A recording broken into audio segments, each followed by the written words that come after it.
لي أمري واحلل عقدة من لساني يفقهوا قولي. الحمد لله الواحد الأحد الفرد الصمد ذي الجلال والإكرام ذي القوة المتين كما هو أهله ومستحقه. والصلاة والسلام والتحية والإكرام على مولانا وسيدنا وشفيع ذنوبنا وطبيب نفوسنا وحبيب قلوبنا مولى الكونين جد الحسن والحسين أبي القاسم محمد.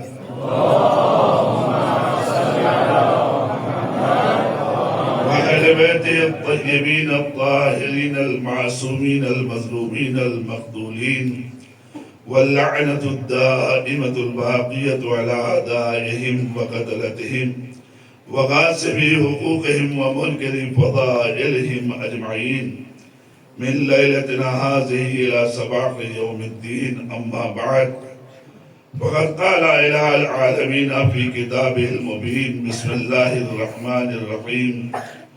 وما يستوي الأحياء ولا الأموات. صلوات پڑھے محمد وآل محمد.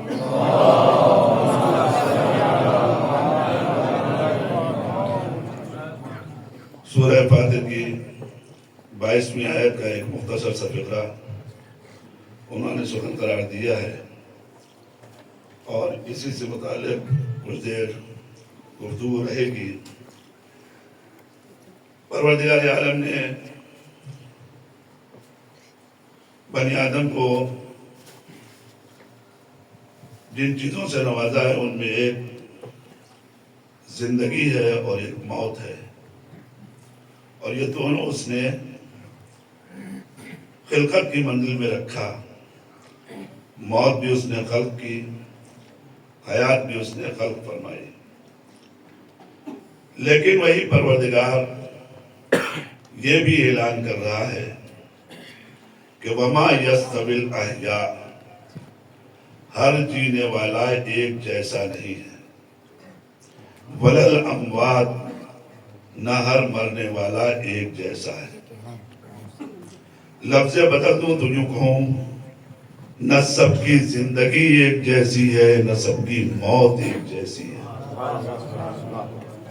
عنوان حیات بھی بدل سکتا ہے اور عنوان موت بھی بدل سکتا ہے. موت جسے ہم سمجھتے ہیں کہ یہ فنا کا نام ہے، مٹ جانے کا نام ہے، ہرگز نہیں. مٹنے کا نام تو ہے ہی نہیں، فنا کا نام تو ہے ہی نہیں. یہ تو بس ایک ملک سے دوسرے ملک کی طرف جانے کا ایک ذریعہ ہے اور ایک راستہ ہے. انسان کسی موت کے ذریعے اس دار فانی سے دار بقا کی طرف کوچ کرتا ہے اور اس زندگی کو اختیار کرتا ہے جسے اخروی حیات کہا جاتا ہے.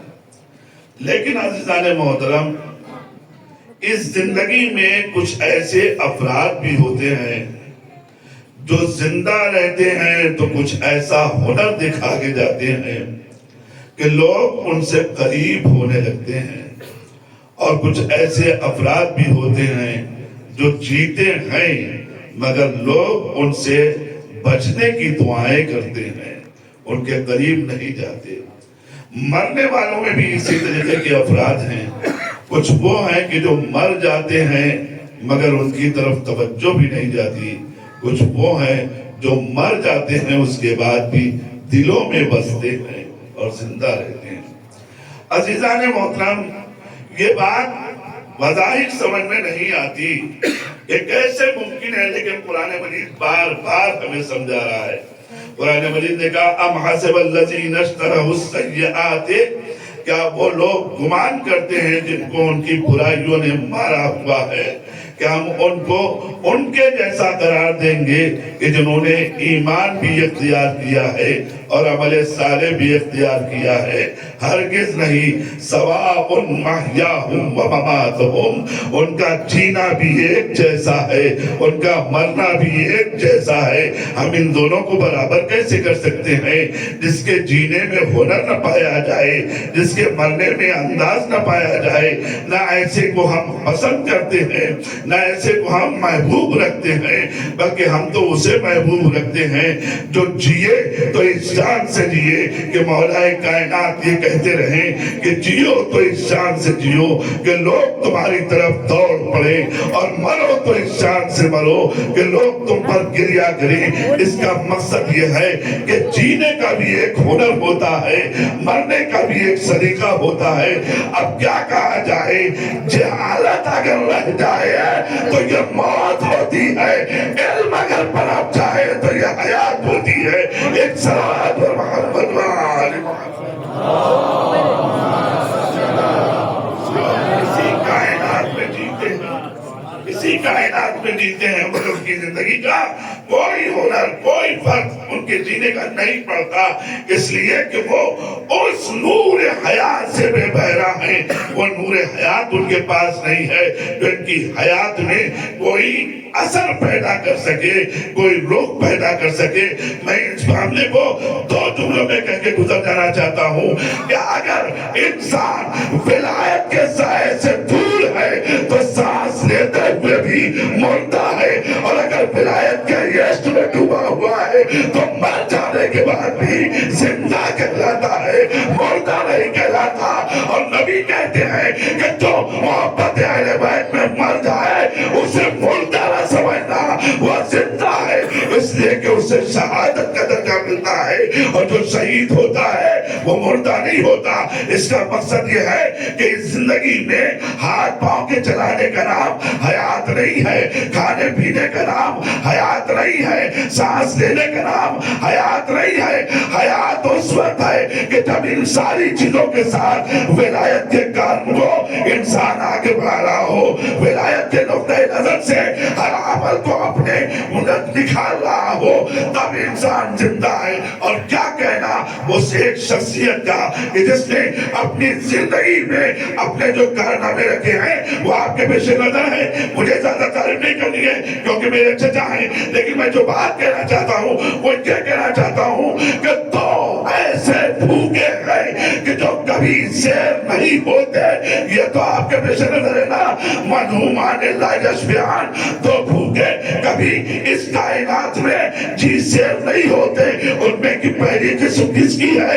اس کی ہے کہ جو علم کا بھوکا ہوتا ہے.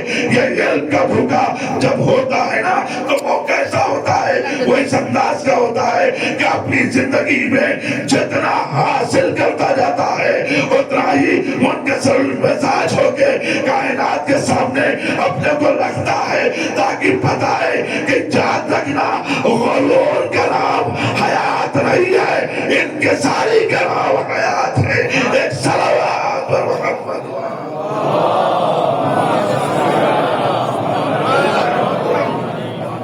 ایک شخصیت جو ہمارے درمیان سے چلی گئی، اس شخصیت کو اگر آپ دیکھیں تو میں آپ کی خدمت میں عرض کروں، علم دین آپ نے حاصل کیا بے شک، علم دنیا بھی آپ نے حاصل کیا بے شک. دونوں علم سے اپنے کو آراستہ کیا. ڈبل اے میں بھی تھے اور اس کے بعد اس جگہ وہ اپنی سرزمین پہ 1984 میں ہمارے ساتھ ضرور آئے. میرے چچا تھے، میں نے ان کے ساتھ اس قدر سرزمین پہ قدم رکھا، لیکن انہوں نے اپنی مہارتوں سے اور اپنی صلاحیتوں سے اپنے آپ کو جلد سے جلد اس منزل تک پہنچایا کہ تھوڑے ہی دن میں لوگوں کے محبوب بن گئے، لوگوں کے دل میں اپنی جگہ بنا لی. اور اس کائنات میں انہوں نے جو زندگی گزاری وہ آپ کے سامنے ہے. میں آگے بڑھ کر جو جملہ کہنا چاہتا ہوں کہ جب ہم نے علم کے بارے میں کائنات میں حدیثوں کا مطالعہ کیا تو ہمیں ایک بات ملی، اور وہ کیا ملی کہ علم دو طریقے کو دیتا توجہ کیجیے گا، علم دو طریقے کے ہوتے ہیں، ایک علم الابدان اور ایک علم الادیان. کیا کہنا اس شخصیت کا کہ جس نے اپنے زندگی میں اپنی نسلوں کے اندر بھی جو کام کیا، کسی کو علم دین سے مالا مال کیا، کسی کو علم ابدان سے مالا مال کیا. اللہ نے یہ انہیں صلہ بھی دیا. ایک داماد آیا تو عالم آیا، ایک داماد آیا تو ڈاکٹر آیا. گویا بتا رہے تھے میں نے اپنی زندگی میں معصومین کے فرامین کو اس طریقے سے اتارنا چاہا ہے تاکہ کائنات پہچانے کہ علم کی خدمت کس انداز سے ہوتی ہے. فقط رائے دین میں رہ کے تفقہ کی منزل میں رہ جانا کمال نہیں ہے. کائنات کو اس کی ضرورتوں سے انسان کو پر کر دینا یہ کمال حیات ہے. ایک صلوات پڑھیے محمد. بات باتیں آ رہی ہے لیکن تھوڑی دیر گفتگو ہے. علم الادیان کی بھی آپ نے جو خدمت تھی اپنی اولاد کے ساتھ اس خدمت کو انجام دیا. علم الابدان کے لیے بھی آپ نے جو خدمت تھی وہ انجام دیا. بیٹی ڈاکٹر، بیٹا عالم دین. دو داماد آئے، دونوں میں ایک عالم دین اور ایک ڈاکٹر. یہ زندگی جو اس انداز سے لے کے آئے تاکہ میں کائنات کے سامنے اپنی حیات کو معصومین کے فرامین میں ڈھال کے یہ بتانا چاہتا ہوں کہ میں نے اس کائنات سے کسی اور کی طرف نظر ہی نہیں ڈالا. جس کو مولا نے علم کہا بس اسے حاصل کرنا چاہا ہے. جسے مولا نے علم کہا ہے اسے حاصل کرنا چاہا ہے اور اسی کے نزدیک جانے کی کوشش کی ہے. عزیزان محترم، بڑی خدمتیں کی ہیں. تحریری خدمات آپ سنتے ہیں، جانتے ہیں، واقف ہیں ہر طریقے سے. لیکن اصل مرحلہ وہاں سے شروع ہوتا ہے کہ جب انسان کو پیغمبر کا فرمان ملتا ہے، ہر ذی عقل کو میری امت میں 4 باتیں لازم ہیں. توجہ کیجیے، ہر ذی عقل کو میری امت میں 4 باتیں لازم ہیں. اربعۃ تنصب علیکم ذی حجر من امتی. میری امت میں سے ہر صاحب حجت کو، ہر صاحب شعور کو 4 باتیں لازم ہیں. پہلی بات کیا ہے؟ استماع والعلم. علم کو بغور سننا. لیکن پہلی منزل ہے علم کو بغور سننا. پیغمبر نے کیا فرمایا؟ عاقل ہونے کی علامت یہ ہے کہ علم کی طرف بغور توجہ رکھے. علم کو کان دھر کے سنے. صرف کان میں آواز کا پڑھنا یہ کافی نہیں ہے. توجہ کیے گا، سماع العلم نہیں کہا گیا بلکہ کیا کہا گیا؟ استماع العلم. علم کو بغور سننا، علم کو بغور حاصل کرنا. جملہ آپ تک پہنچاؤں. سماع العلم کہتے ہیں کان میں آواز پڑھنے کو، استماع کہتے ہیں بغور کان دھر کے سننے کو. اب یہ اگر دیکھنا ہے کہ امت پیغمبر میں عاقل کون ہے تو یہ دیکھنا کہ کان میں آواز پڑھنے والا ہے یا کان دھرنے والا ہے. جو رات تک پہنچے گا انشاءاللہ. کان میں آواز پڑھ رہی ہے یا کان میں آواز پڑھ رہی ہے یا بغور کان رکھ کر سن رہا ہے. کیسے پتا چلے گا؟ کہ جب بس میں پیغمبر سے نکلے تو اس کی کیفیت دیکھنا. اگر وہ پلٹ کے یہ کہہ رہا ہو ماذا قال عارفہ، ابھی پیغمبر کیا کہہ رہے تھے، تو اس کا مطلب یہ ہے اس کے کان میں آواز پڑھ رہی تھی، یہ سن نہیں رہا تھا. اور اگر چھوٹے سے سن میں نکل کے گھر تک آئے اور ماں پوچھے آج بابا نے کیا کہا اور ملو آج سنا ہے تو پتا چلے گا کہاں دھر کے سنا. اس کا مقصد یہ ہے کہ تاریخ میں دونوں طریقے کے رہنما کا فیصلہ ہو گیا. کون رہنما عاقل ہے، کون رہنما بے وقوف ہے. اب یہ اپنی اپنی فطرت ہے. آپ کسے مانے، ہم کسے مانتے ہیں. ایک صلوات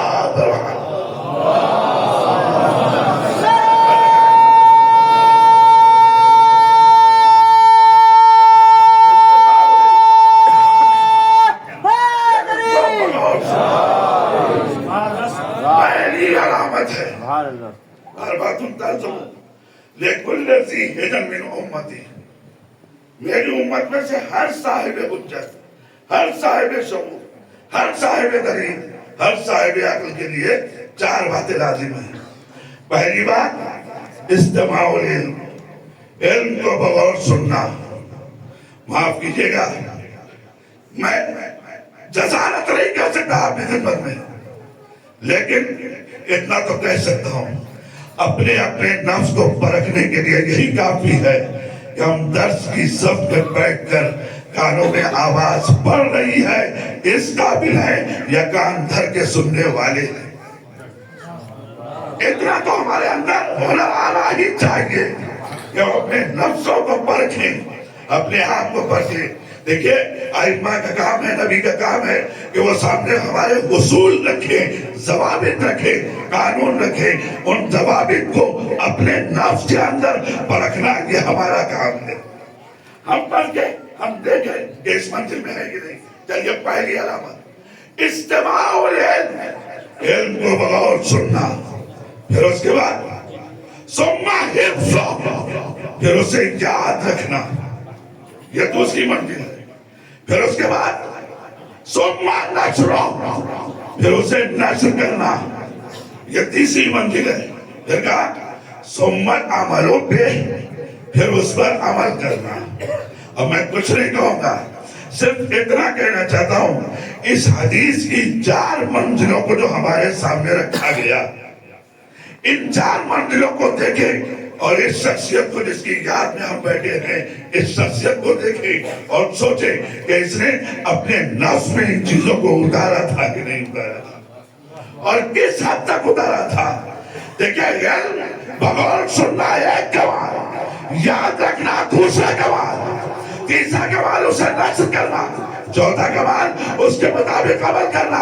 یہ شخصیت وہ تھی جو ہر مرحلے میں اپنے کو اس انداز میں ڈھالے ہوئے تھی کہ جہاں بیٹھ جائے وہاں خاموش نہ بیٹھے، بلکہ علم کی شمعوں کو اور کرنوں کو اپنے الفاظ کے اندر سمیٹ کے لوگوں کے سامنے رکھ کے بتا رہی تھی جو سنا ہے وہ یاد بھی ہے اور اسے پہنچا بھی رہا ہو، اور قلم لے کے کتابت کی منزل میں تحریروں کی منزل میں ناشر کر کے بتا رہا تھا کہ ہم اس کے ناشر بھی ہیں، ہم اسے پھیلا بھی رہے ہیں، ہم اسے آگے بھی لے جا رہے ہیں۔ اور پھر اس کے بعد ہماری زندگی میں خود آپ کے چہرے کی وجاہت بتاتی تھی کہ کتنا عامل ہے، کتنا عمل پیرا ہے، کس طریقے سے عمل پیرا ہے۔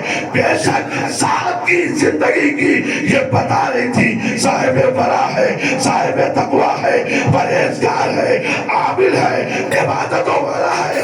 عزیزان محترم، جب ایسا کوئی ہوتا ہے نا تو پروردگار یہ توفیق دیتا ہے کہ لوگوں کے قلب میں اس کی الفت کو بٹھا دیا کرتا ہے۔ ایک صلوات پر محمد۔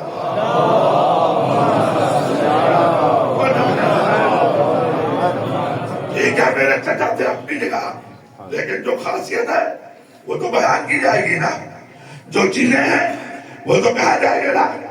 استماع العلم، علم کو بغور سننا، صرف یہی علامت ہے عاقل ہونے کی۔ دوسری علامت ثم حفظ، پھر اسے یاد کرنا، یاد کر لینا ہی طرح علامت نہیں عاقل ہونے کی۔ پھر کیا ہے ثم نشر، پھر اسے نشر کرنا، صرف اتنا ہی علامت نہیں عاقل ہونے کی، بلکہ کیا ہے ثم العمل بہ، پھر اس کے اوپر عمل کرنا۔ عزیزان محترم، آئیے دیکھیے کہ اس منزل میں اگر ہم پڑھ کے زمانہ پیغمبر میں تو ہمیں پتہ چلے گا نہ جانے 1,24,000 کے مجمع میں کیسے کیسے لوگ تھے، لیکن ان میں ایسے کتنے تھے جو 4 باتوں پہ اتر جائے۔ لیکن تاریخ شاہد ہے کہ کچھ اصحاب پیغمبر نے ان باتوں پہ عمل کر کے کائنات کو بتا دیا دیا کہ پیغمبر کی آواز سدا بسیرا نہیں ہے، ہم نے اسے سنا بھی ہے، یاد بھی کیا ہے، نشر بھی کر رہے ہیں، اور ولایت کے فرمان کے مطابق اپنی زندگی کو گزار کے بتا رہے ہیں کہ کیا ہے عاقل ہونے کی علامت۔ اس کا مطلب یہ ہے علی والا اگر جیتا ہے تو بے وقوف ہو کے نہیں جیتا، عقل کے ساتھ جیتا ہے۔ علی والا جب بھی جیتا ہے عقل کے ساتھ جیتا ہے، شعور کے ساتھ جیتا ہے، فکر کے ساتھ جیتا ہے۔ پھر جملہ کہہ دوں، زندہ تو سب ہے ہر طریقے سے، مگر زندگی میں ہنر دکھانا۔ سب کی زندگی ایک جیسی نہیں ہوتی، سب کا طریقہ حیات ایک جیسا نہیں ہوتا، سب کا جینا ایک جیسا نہیں ہوتا، بلکہ جینے میں بھی فرق ہوتا ہے۔ لوگوں کی زندگی کا بھی اسلوب الگ الگ ہے، ڈھنگ الگ الگ ہے، جینے کا طریقہ الگ الگ ہے۔ کیا کہنا ایسی حیات کا، توجہ کیے، کیا کہنا ایسی حیات کا جہاں مظاہرہ کرے تو ایسا مظاہرہ کرے کہ دنیا کے بے وقوف ہے، مگر عمل کرے تو ایسا کرے کہ جہاں بڑے بڑے آگے پیچھے رہ جائے، مٹی کے کھلونے کی صورت میں جنت بیچ کے بتائے علی والے سائران۔ اگر لوگ دیوانہ بھی کہیں تو دیوانے نہیں ہوتے، بلکہ عقل کے مالک ہوتے ہیں، شعور کے مالک ہوتے ہیں۔ ایک سلوات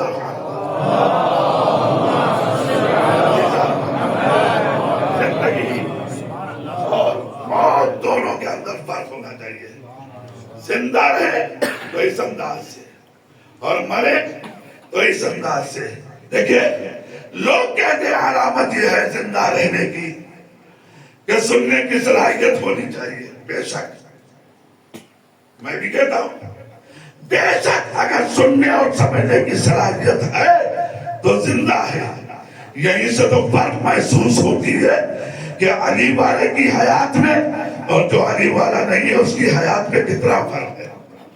آپ کو دیکھیں، آپ بہتر مجھ سے جانتے ہیں، علی والا مر جاتا ہے، بظاہر موت آ جاتی ہے، مگر پھر بھی اسے قبر کی منزل میں لٹا کے کہتے ہیں، کیا کہتے ہیں؟ اسماعیل فرق۔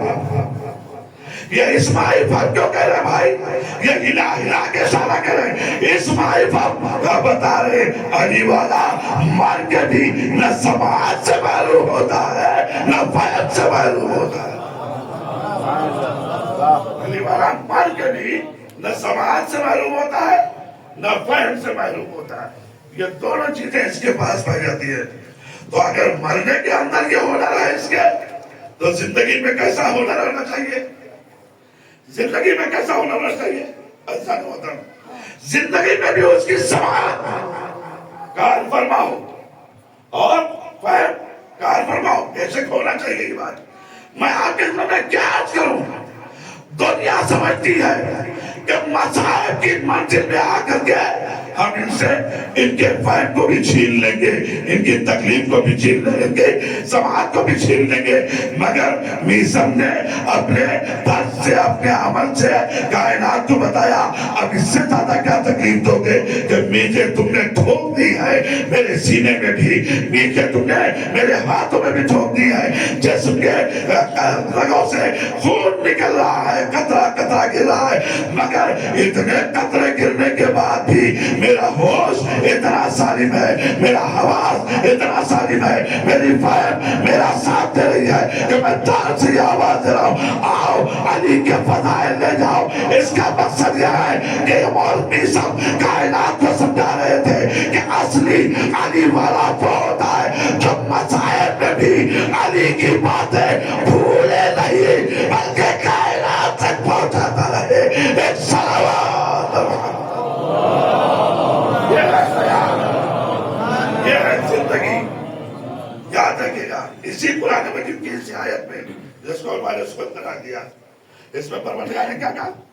فرمایا ما یستوی الاحیاء ولا الاموات۔ پھر اس نے کیا فرمایا؟ اللہ جسے چاہتا ہے اسے سنا دیتا ہے، لیکن تم ہرگز اسے نہیں سنا سکتے جو قبروں میں چلے گئے۔ یہ ہماری حجی کی بات کی جا رہی ہے. تم اسے ہرگز نہیں سنا سکتے. وما انت بمسمع من فی القبور. تم انہیں نہیں سنا سکتے. ان اللہ یسمع من یشاء. اللہ جس سے چاہے اپنی بات سنا سکتا ہے. مگر تم جو قبروں میں چلے جائے انہیں اپنی بات نہیں سنا سکتے. دیکھیں صاف لفظوں میں قرآن نے کہا کہ تم انہیں نہیں سنا سکتے جو قبروں میں چلے گئے. یہ بات قرآن کہہ رہا ہے. نہیں سنا سکتے تو ہم کبھی اس تلقین کی طرف راغب کیسے ہوتے؟ یہ تلقین ہم پڑھتے کیوں؟ یہ تلقین ہم آگے سناتے کیوں؟ ہرگز نہیں سناتے. اگر میرے مولا نے قبروں پہ کھڑے ہو کے مردوں کو سنا کے یہ نہ بتایا ہوتا کہ جو ہم کرتے ہیں وہ وہی ہوتا ہے جو اللہ کی مشیت ہوتی ہے. اس طریقے سے اللہ سنانا چاہتا ہے جن کے ذریعے سے انہی کے ذریعے سے یہ بات پہنچائی جاتی ہے. توجہ کیجیے ہم جو بات پہنچا رہے ہیں سیرت علی مرتضیٰ میں نقش علی مرتضیٰ میں چلتے ہوئے انہوں نے قبر کے اوپر کھڑے ہو کے مردوں کو پکار کے مردوں سے بات کر کے بظاہر جو مردہ تھے ان سے بات کر کے یہ بتایا کہ تم سمجھتے ہو کہ ہم نہیں سنا سکتے. تم سمجھتے ہو نہیں سنا سکتے. میں لفظ اگر بدل دوں تو مزہ آ جائے گا. کائنات کا کوئی انسان سنا نہیں سکتا مگر وہ بہرحال سنا سکتا ہے جس کے ہر جلوے سے الہی صفت کا مظاہرہ ہو. اس کے ہر جلوے سے الہی صفت کا مظاہرہ ہو وہ ضرور سنا سکتا ہے. اور اس نے سنایا. لیکن نبی سے بھی یہ جملہ کہا تم ہرگز مردوں کو اپنی بات نہیں سنا سکتے.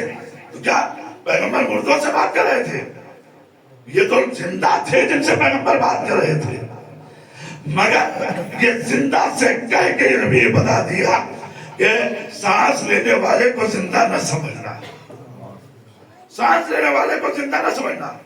یہ دیکھنا کہ اللہ و نبی کی سننے کی صلاحیت کس میں ہے.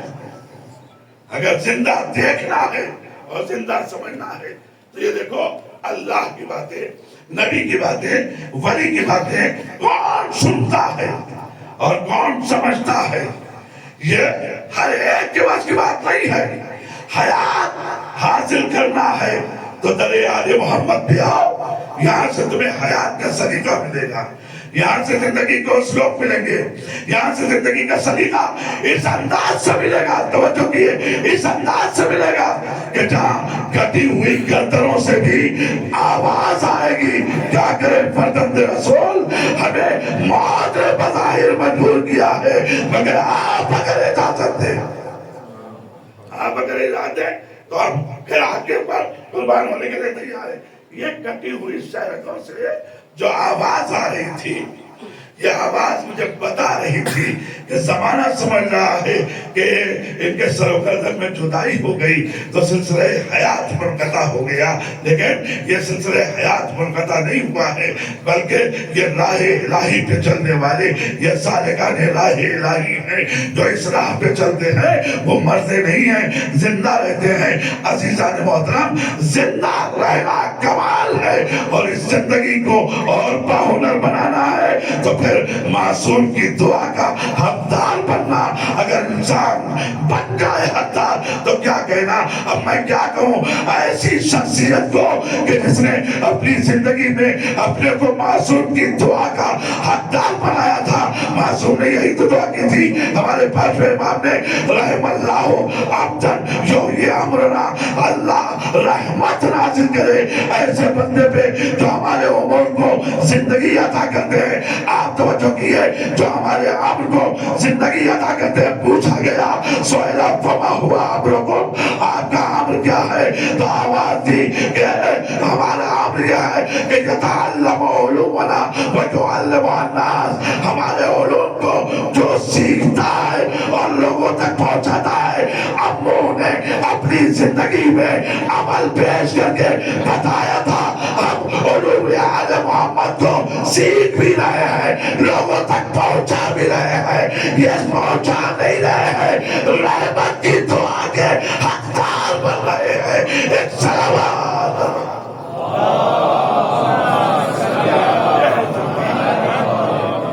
دعائے رحمت معصوم کے اندر بن جانا یہ ہونا ہے بے شک ہر عالم کی شان، ہر عالم کا طرز، ہر عالم کا طریقہ یہی ہوتا ہے کہ بظاہر اس کا کام یہ ہے علوم آل محمد کو سیکھے اور پھر اس کے بعد اسے کائنات تک پہنچائے، لیکن اصل انسان کے پاس علم کب ہے؟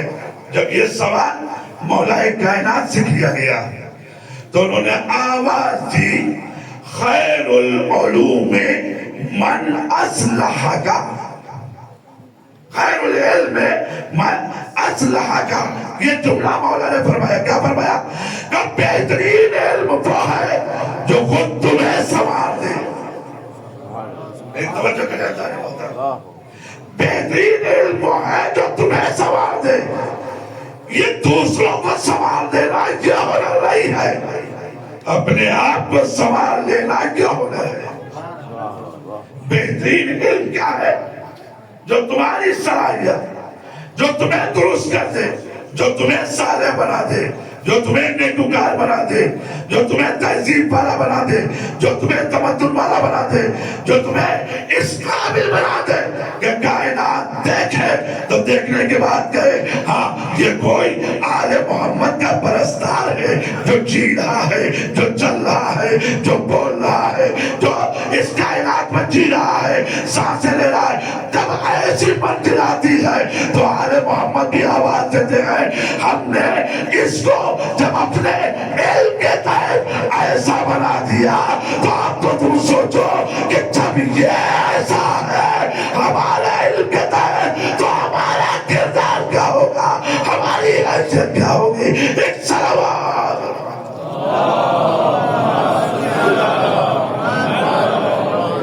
یہ ہے زندگی کہ جو معصومین کے فرامین کے مطابق اگر انسان گزارنے لگے تو اسے یہ ہنر ملتا ہے۔ تبھی تو قرآن کہہ رہا ہے ہر جینے والا ایک جیسا نہیں، ہر مرنے والا ایک جیسا نہیں، دونوں کی زندگی میں فرق ہونا چاہیے، دونوں کے طرز موت میں فرق ہونا چاہیے، مرنے کا انداز بھی الگ ہونا چاہیے، جینے کا انداز بھی الگ ہونا چاہیے۔ جیو اس کائنات میں تو اس طریقے سے جیو کہ تمہارے وجود سے ظاہر ہو کہ تم اہل بیت کے شہدا ہو، تم اہل بیت کے پرستار ہو، تم اہل بیت کے چاہنے والے ہو۔ اہل بیت کے چاہنے والے کو زبان سے بلانے کی ضرورت نہیں پڑتی۔ اب میں ان تو اللہ کے میں بھی یہ بات کہہ رہا ہوں، ظاہر ہے کہ آئینہ دکھانے جیسا ہے، لیکن حقیقت یہی ہے کہ انسان زبان سے بلائے یہ کمال نہیں ہے، کردار سے اپنی طرف بلائے یہ کمال ہے۔ اپنی روش، اپنا طور طریقہ، اپنا انداز ایسا بناؤ کہ لوگ تمہاری طرف دوڑیں، لوگ تمہاری طرف دوڑیں۔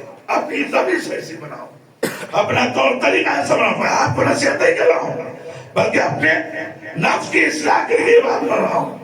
ایسی زندگی جیو، ایسے انداز سے اپنے کو ڈھالو کہ تمہیں زبان سے کہنے کی ضرورت نہ پڑے، تمہارے اعضاء و جوارح، تمہارا انداز، تمہارا دور، تمہارا طریقہ یہ خود لوگوں کو راہ حق کی طرف کھینچ کے لے آئے۔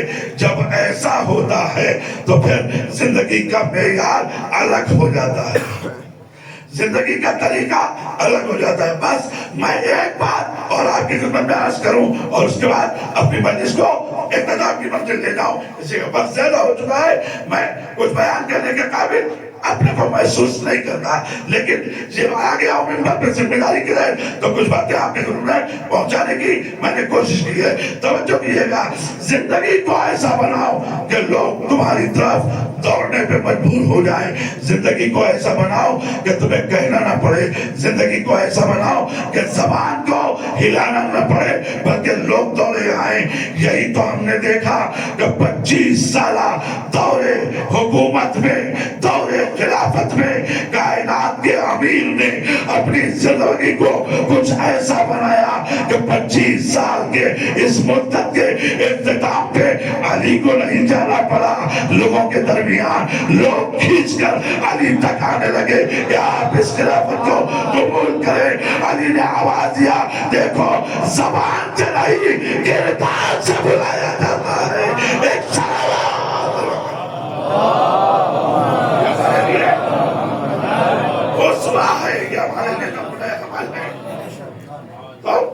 اگر گوشت میں بھی بیٹھے ہوگے نا تو اللہ تمہیں گمنام نہیں رکھے گا. اللہ تمہیں بوشیدہ نہیں رکھے گا بلکہ اللہ تمہیں اجاگر کرے گا کائنات کے اندر. اس لیے کہ یہ بات قرآن مجید نے کہی ہے، کسی اور نے نہیں کہا. یرفع اللہ الذین آمنوا والذین اوتوا العلم درجات. ایسے تو اللہ نے ہر صاحب ایمان کو بلندی عطا کی ہے، ہر مومن کو اللہ نے بلندی عطا کی ہے. لیکن جو لوگ صاحبان علم ہوتے ہیں ان کے منزلیں الگ ہیں. لہم درجات، ان کے لیے منزلیں ہیں. ایک منزل کی بات نہیں ہے، ان کے لیے کئی درجے. اس کا مقصد یہ ہے کہ پروردگار بتانا چاہ رہا ہے کہ ایمان سے بلندی تو ملتی ہے مگر اس ایمان میں اگر علم کی چاشنی مل جائے تو درجہ بلند ہوتا جاتا ہے. اور اتنا بتا رہا ہے کہ اگر صاحب علم ہو تو عفریت جن کے سامنے یہ آواز ہے، آپ وہ کہہ رہا ہے کہ میں اس وقت تک کہ آپ کی پس برخاست ہو میں تختے بلقیس لاؤں گا مگر میں علم کے مالک ہوں. میں یہ کہتا ہوں کہ پلک چھپکنے سے پہلے تختے بلقیس لا کے آپ کے سامنے رکھوں گا. اس کا مقصد یہ ہے کہ بتا رہا ہے علم کی طاقت اور ہوتی ہے. ایک صلوات الذین اوتوا العلم درجات. اس کی بلندی الگ ہے. درجے اللہ یہ وقار دیتا ہے، اللہ یہ درجہ دیتا ہے. پھر ان کے لیے حائل حائل نہیں رہ جاتے، ان کے لیے پردے پردے نہیں رہ جاتے. ہم کسی ایسی صدی میں نہیں جی رہے ہیں کہ جہاں ہم نے یہ کمالات نہ دیکھے. توجہ کریں آپ، ہم کسی ایسی صدی میں نہیں جی ہیں کہ جہاں یہ کمالات ہم نے سنے نہ ہو، ہم نے دیکھے نہ ہو. اسی ان کی سرزمین پہ ایسی شخصیتیں بھی گزری ہیں کہ جن کے پاس علم کی صلاحیتیں جب آ گئی تو کیفیت کش بھی ان کے اندر ایسی پیدا ہونے لگی کہ بیک وقت وہ کئی جگہ پہ دیکھے جا رہے تھے. ایک بدن ایک جسم کئی جگہ دیکھا جائے بیک وقت کیسے ممکن ہے؟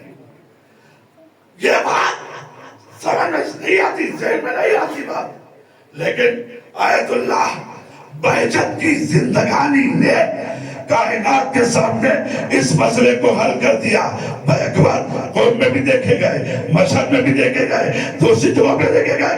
یہ دیکھے گئے نہیں بلکہ یہ بتا رہے تھے کہ جب ہم جیسا علی کا غلام بیک وقت کئی جگہ نظر آ سکتا ہے تو ایک علی بیک وقت 40 جگہ اگر نظر آ جائے تو حیرت کیوں ہے؟ ایک صلوات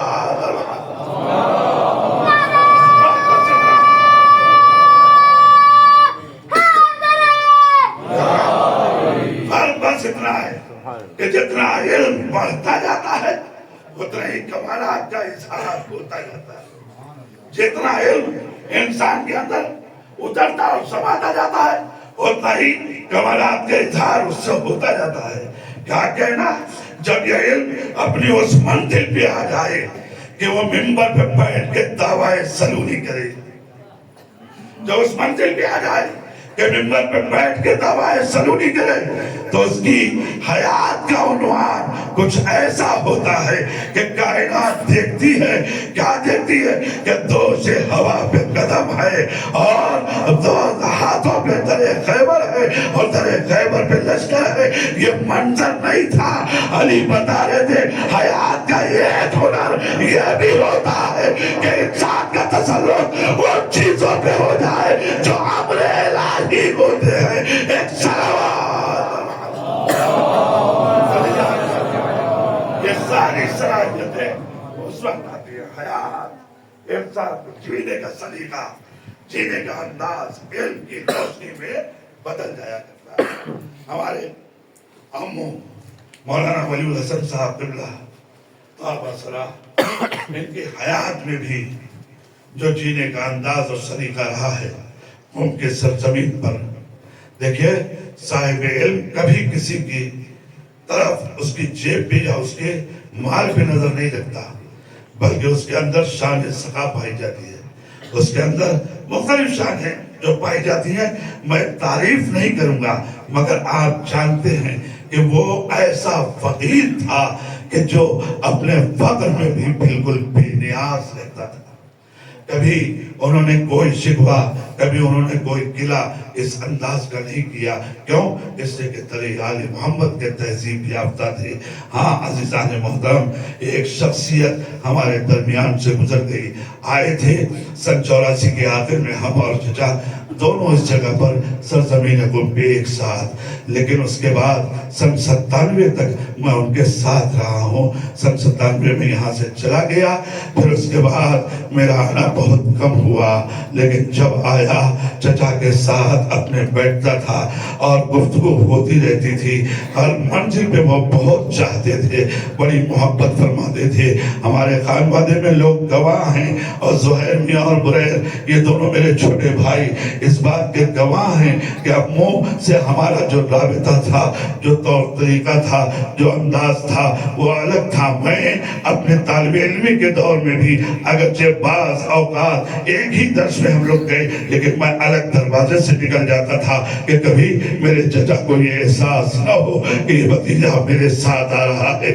میں نے صرف اس لیے نہیں کہ یہ ادب تھا ان کا چچا کا اس بنیاد کے اوپر عزیزان محترم تاکہ انہیں احساس نہ ہو ہر قدم پہ. اگرچہ وہ میرے سرپرست تھے، اگرچہ وہ میرے مربی ہیں، اس لیے کہ بچپن میں ان کی آغوش میں کھیلا ہوں، لیکن عزیزان محترم اس پوری حیات میں وہ ہمارے ساتھ جب بھی بیٹھے تو ایک جملہ کہتے تھے کہ نہیں، میں جو کچھ بھی کر رہا ہوں، جو بھی کر رہا ہوں وہ اس لیے کر رہا ہوں کہ میرا باپ شمیم الحسن ہے، میں اس کی آبرو کو مد نظر رکھ رہا ہوں. یعنی مجھے بھی اس بات کی طرف متوجہ کرتے تھے تو بڑے بھائی مگر باپ جیسا درجہ دیتے تھے. ہاں عزیزان محترم، یہ مجلس ابھی اللہ کی جانب سے زہیر صاحب نے رکھی. آپ نے عنوان دیکھا، اس مجلس کا عنوان انہوں نے سامنے کیا رکھا؟ الان ان کا ذرا زہدی. یہ کیا ہے؟ اس لیے کہ ایک بڑے بھائی کے لیے ایک چھوٹے بھائی کی موت اسی طریقے کی ہوتی ہے کہ اس کی کمر ٹوٹ جاتی ہے. میرا باپ بستر پہ ہے، برس کی منزل میں ہے، وہ نہیں آ سکا. بے چین ہے ہر جگہ، اپنے کو پہنچا دینے والا باپ آج اپنے بھائی کی تکفیر میں نہ شریک ہو سکا. تڑپ رہا ہے، بے چین ہو رہا ہے، مگر اسی باپ نے آپ لوگوں کو بھیجا کہ جاؤ جا کے شریک ہو جاؤ، جاؤ جا کے شریک ہو جاؤ. میں ایک جملہ کہوں، ارے جب عباس کا جنازہ لانا ہوا تو میرا آقا حسین ارے کیا کرتا. جزاک اللہ، خدا کسی کو نہ رلائے سوائے کبھی مسئولے کرتا. عزاداروں، کس منزل میں یہ کیفیت ہے؟ بھائی کے مرنے سے بھائی کی کمر ٹوٹ جاتی ہے. مولا حسین نے یہی تو کہا تھا، اللہ ان کا ذرا زہری، میرے گوشت ٹوٹ گئی، میرے کمر ٹوٹ گئی. حسین آپ چلے ہیں کس کا جنازہ اٹھانے؟ عباس کا لاشا اٹھانے. عباس کون ہے؟ آپ جانتے ہیں عباس کیسا ہے. حسین آپ عباس کا لاشا کیسے اٹھائیں گے؟ حسین ٹوٹی ہوئی کمر سے مطلب کی طرف جا رہے، میرے بھائی عباس، میرے بھائی عباس، میرے عزیز عباس کہتے جا رہے ہیں حسین آپ جنازہ اٹھائے گئے، کہا جنازہ کہاں، میں تو عباس کے پاس ہوں، اپنے دعوت میں اٹھا رہا ہوں، اگر یہ کہتے ہوئے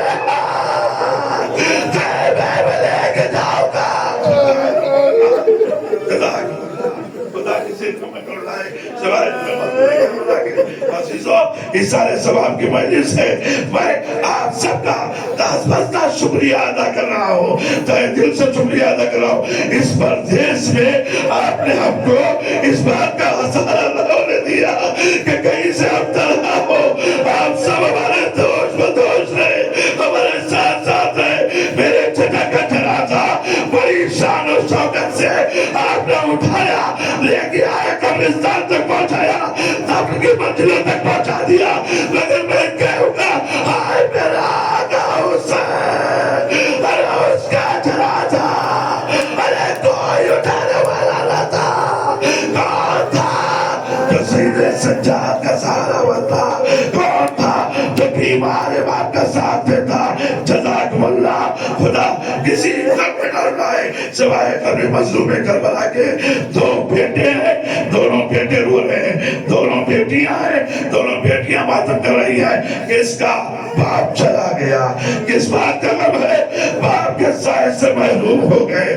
میں اتنا کہنا چاہتا ہوں، ہاں باپ کے سائے سے محروم ہو گئے، بہت بڑا غم ہے بے شک، درد یتیمی کا احساس یا جب احساس ہوتا ہے بہت درد ہے بے شک، لیکن اتنا تو بتاؤ کہ تمہارے یتیمی کے بعد ارے گلے جیسے لگانے والے لگا تو رہے تھے، ارے کوئی تماچے تو نہیں مار رہا تھا، کوئی دورے تو نہیں لگا رہا تھا۔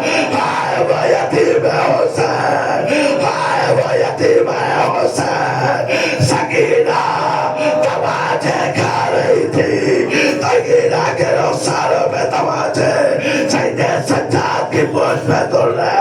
جزاکم اللہ، باپ کے مر جانے کے بعد اس منزل سے گزر رہے ہیں، یہ بچے ہیں، یتیمی کا احساس آپ جانتے ہیں نا کہ ان کو جناب مولا کائنات نے ان بچوں کو بڑے ناز سے پالا تھا، اپنے بچوں کو بڑے ناز سے پالا تھا، لیکن جب باپ کا جنازہ اٹھا ہے اس وقت کی کیفیت اور تھی، اور جب ماں کا جنازہ اٹھا تھا تو اس وقت کی کیفیت اور تھی۔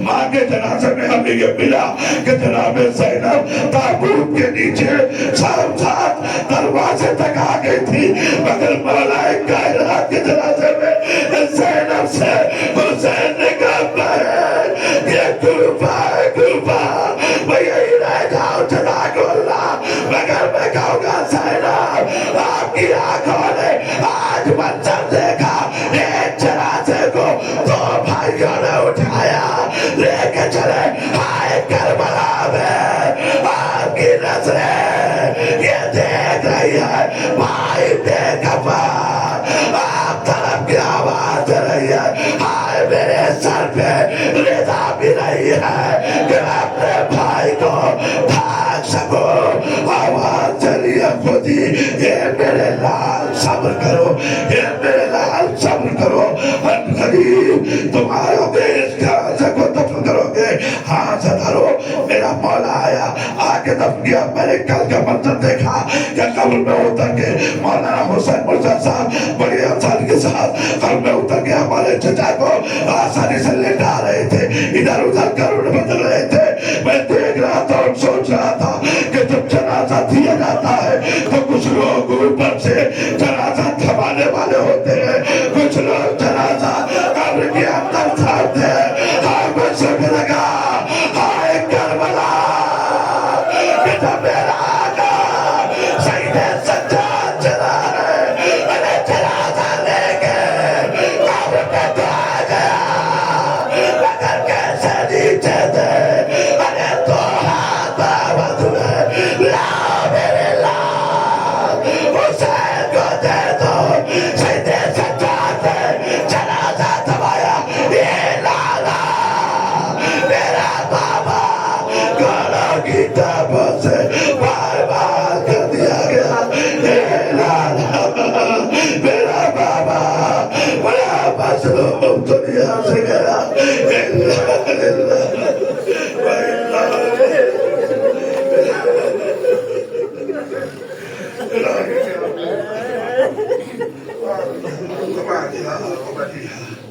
وسر المستودع فيها پروردگار تجھے واسع مختار محمد کا اس قریب عمل کو قبولیت کا شرف عطا فرما، جو مقروض ہو قرض سے سبکدوش فرما، جو بیمار ہو شفا عاجل عطا فرما۔ پروردگار ہم سب کو والدین کے لیے اور آل محمد کے لیے عزت کا ذریعہ قرار دینا، ذلت و رسوائی کا سبب نہ بننے دینا۔ اے میرے پروردگار تجھے واسطہ محمد و آل محمد کا کسب علم کے لیے جو جہاں جہاں ہے، پروردگار ان کے توفیقات میں اضافہ فرما، ان کے اندر نور علم کو اتار دے، نور عمل کی توفیق عطا فرما۔ پروردگار تجھے واسطہ محمد و آل محمد کا ہمارے والد اور والد صاحب کو ہم سے راضی فرما۔ اے میرے پروردگار ہماری حیات ان کے خوشنودی کا ذریعہ بنے۔ اے میرے پروردگار تجھے واسطہ محمد و آل محمد کا ہم نے جو لباس اس کا اپنے زوش میں رکھا ہے، اس کے حق کو ادا کرنے کی توفیق عطا فرما۔ اے میرے پروردگار مرحوم کو جوار رحمت میں جگہ کرامت فرما، میرے چچا کے درجات کو اعلیٰ علین میں جگہ کرامت فرما۔ اے میرے اللہ ان کے حسنات کو قبولیت کا شرف عطا فرما، ان کے سیئات کی مغفرت فرما۔ اے میرے اللہ تجھے واسطہ محمد و آل محمد کا امام زمانہ کے ظہور میں تعجیل فرما، ہم کو ان کے اوان و انصار میں شامل فرما، رہبر انقلاب کو طول عمر عطا فرما، ان کے سائے میں ہم سب کو پلنے کی اور پروان کرنے کی توفیق عطا فرما۔ میرے معبود تجھے واسطہ محمد و آل محمد کا جملہ اموات پر رحمت فرما، بالخصوص میرے اپنے محترم مولانا ولی الحسن صاحب پہ اپنی رحمت نازل فرما۔ آپ حضرات ایک بار سورہ حمد، ایک بار سورہ اخلاص کی تلاوت فرما کر ان سوروں کا ثواب، مجلس کا ثواب اور جو قرآن خوانی کی گئی ہے اس قرآن مجید کا ثواب مرحوم مولانا ولی الحسن ابن علامہ سید ظفر الحسن صاحب تبصرہ کی روح سے